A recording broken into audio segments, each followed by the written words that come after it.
Hello, Planeswalkers. Welcome to One Pack Magic. We opened one pack of trading cards, and it is Friday Night Frights. That's right, the October staple where we look through horror-themed trading cards for the month of October. Mostly Magic, because that's all we got right now. But there might be some others.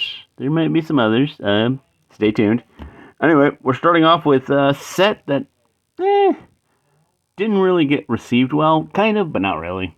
Innistrad Crimson Vow. Olivia's getting married, and she's making it everyone's problem. So, we thought Brazil was a problem before. So, let's get into this madness.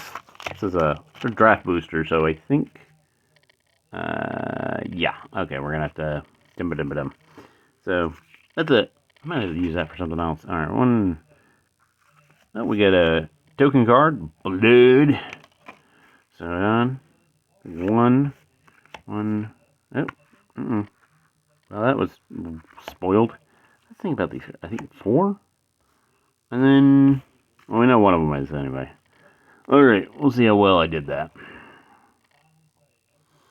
God, them putting the rares in front really makes it hard for a pack break channel. None of these were designed for pack breaking anyway. Hookhand Mariner. 3 and a green, human werewolf. 4/4 with Daybound. If player casts no spells during their own turn, it becomes night. And at night, he becomes Riphook Raider. Riphook Raider can be blocked by creatures with power 2 or less. It was a 6/4 anyway, so. And Nightbound, if a player casts at least 2 spells during their own turn, it becomes day next turn. Witch's Web. 1 and a green instant, target creature gets +3/+3 and gains reach until end of turn. Untap it.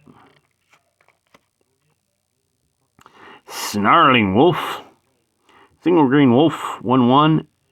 Pay 1 and a green. Snarling Wolf gets +1/+2/+2 until end of turn. Activate only once each turn. Well, that's a shame. That is a shame. Can't pump the wolf. Fierce Retribution. 1 and a white instant, but cleave for 5 and a white. You may cast a spell for its cleave cost if you do remove the words in the bracket.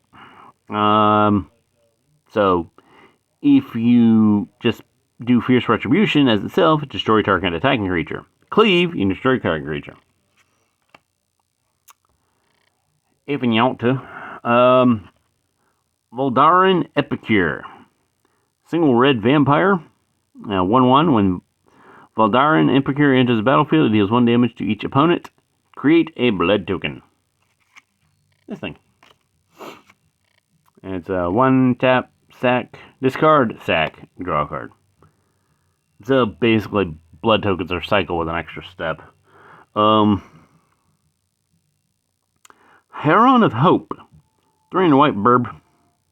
2/3 with flying. If you would gain life, you would gain that much life +1 instead. 1 and a white, Heron of Hope gains lifelink until end of turn. Skywarp Scab. 3 blue zombie drake. 2/5 with flying. When Skyward Scab enters the battlefield, you may exile 2 creature cards from your graveyard. If you do, draw a card. Doomed Dissenter. 1 and a black human, 1/1. When Doomed Dissenter dies, create a 2/2 black zombie creature token. Oof. Steelclad Spirit. 1 and a blue spirit, 2/3/3 with Defender. Well, he is Steelclad. Whenever an enchantment enters the battlefield under your control, Steelclad Spirit can attack this turn as though it didn't have Defender. Oh. Bled Dry. 2 black instant. Target creature gets -13 until end of turn. If that creature would die this turn, exile it instead. Wow. That would take out literally everything but, like, the BFG. BFM, not BFG, BFM. I mean, I think I'm sure they're stronger, but the strongest I can think of right now, like offhand, is the Phyrexian Dragnon. That's a 12/12. So, oh, Nerds, we messed it up. Oh well. Well, stick around for the other cards. I don't know. I know there's some people who just want to see the rare and take off. It's like, come on, guys. Seriously? Patrick Crawler. 1 on the blue, zombie horror. 1/2, 2 blue. Exile target creature card from your graveyard and put a 1/1 counter on Patrick Crawler. Patrick Crawler has all activated abilities of all creature cards exiled with it. Ooh. Not a bad deal. Soul Cipher board. It's a Ouija board. It's the Luigi board. 1 in a blue artifact. Soul Cipher board enters the battlefield with 3 omen counters on it. 1 blue, tap. Look at the top 2 cards of your library. Put one of them in your graveyard. Whenever a creature card is put into your graveyard from anywhere, remove an omen counter from Soul Cipher board. Then, if it has no omen counters on it, transform it. And it becomes Cipher-bound Spirit. 3/2 Spirit with flying. Cipher-bound Spirit can block only creatures with flying. 3 blue, draw 2 cards, then discard a card. Griffwing Cavalry. That's 3 and a white human knight. 2/2 with flying, training. Whenever this creature attacks with another creature of greater power, put a 1/1 counter on this creature. Whenever Griffwing Cavalry attacks, you may pay 1 and white. If you do, target attacking creature without flying gains flying until end of turn. Gives them a ride. Nice. The Honeymoon Hearse. Doing a red artifact vehicle, 5/5 with trample, because of course. Tap 2 untapped creatures you control. Honeymoon Hearse becomes an artifact creature until end of turn. So technically crew 2, but well, crew 2-ish. And we got a showcase art mountain. That's pretty cool. All right, MVP of this pack.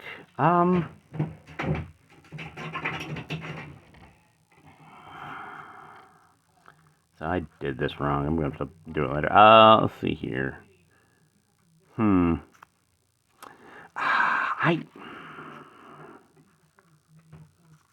See here. You know, I'm kind of torn.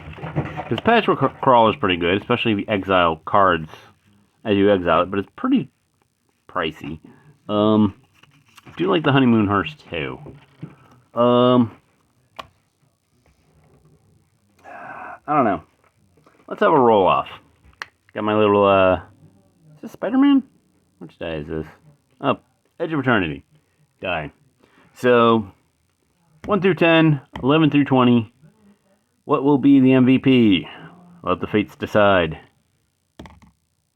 15. So the Honeymoon Hearse is the MVP of the pack. The fates had spoken.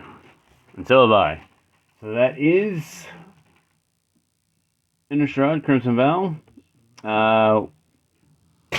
Tomorrow will be, I don't know what yet, but next Friday, tune in at least for next Friday's Friday Night Fright. Well, we have something else horrifying and spectacular and spooky, and I gotta end the video because my cat's knocking cards over.